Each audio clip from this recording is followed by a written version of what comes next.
رسول اللہ صلی اللہ علیہ وسلم نے بتایا کہ تکبر اور ظلم جہنمیوں کی دو نمایاں علامات ہیں۔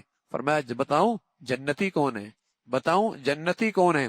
رسول اللہ صلی اللہ علیہ وسلم فرمانے لگے کل ضعیف متضعفین، وہ کمزور جس کو لوگ بہت ہی معمولی سمجھیں، جسے لوگ بہت ہی معمول سمجھیں، لیکن وہ ایسے اللہ کے پیارے ہوتے ہیں، اللہ پہ قسم کھائیں تو اللہ ان کی قسم کی لاج رکھ لے، اللہ پہ قسم کھائیں کہ اللہ ایسا کر دیں گے تو اللہ ان کی قسم کی لاج رکھ کے ایسا کر دیتے ہیں۔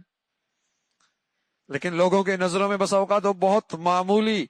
الا اخبرکم باہل النار، فرمایا جہنمی بتاؤں؟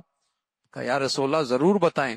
فرمایا کل عتول، بد اخلاق آدمی، سخت مزاج آدمی، اور متکبر آدمی، متکبر آدمی۔ فرمایا یہ جہنمیوں کی علامات ہیں جو رسول اللہ صلی اللہ علیہ وسلم نے بتائی ہیں۔ تو اللہ کے نبی صلی اللہ علیہ وسلم نے بتایا کہ تکبر یہ ایسی چیزیں اگر تھوڑی بھی ہوگی تو اس شخص کو بہت نقصان دے گی، بہت نقصان دے گی۔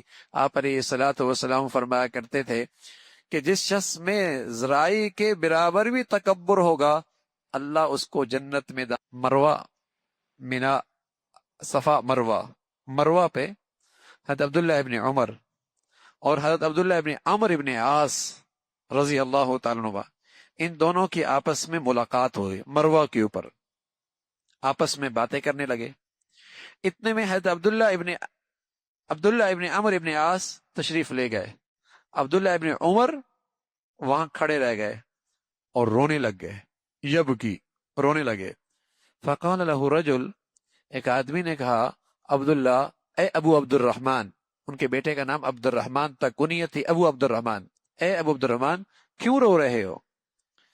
فرمانے لگے میں اس لیے رو رہا ہوں کہ میں نے رسول اللہ صلی اللہ علیہ وسلم سے سنا تھا، آپ فرمایا کرتے تھے من کان فی قلبہ مثقال حبۃ من خردل من کبر اکبہ اللہ علی وجہہ فی النار، جس شخص میں رائی کے برابر بھی کبر ہوگا اللہ اسے اوندے منہ جہنم۔ یہ ظلم ایسی بلا ہے، کبر ایسی مصیبت ہے، ایسا موذی مرض ہے، تھوڑا بھی ہوگا تو یہ نقصان پہنچائے گا، تھوڑا بھی ہوگا یہ نقصان پہنچائے گا۔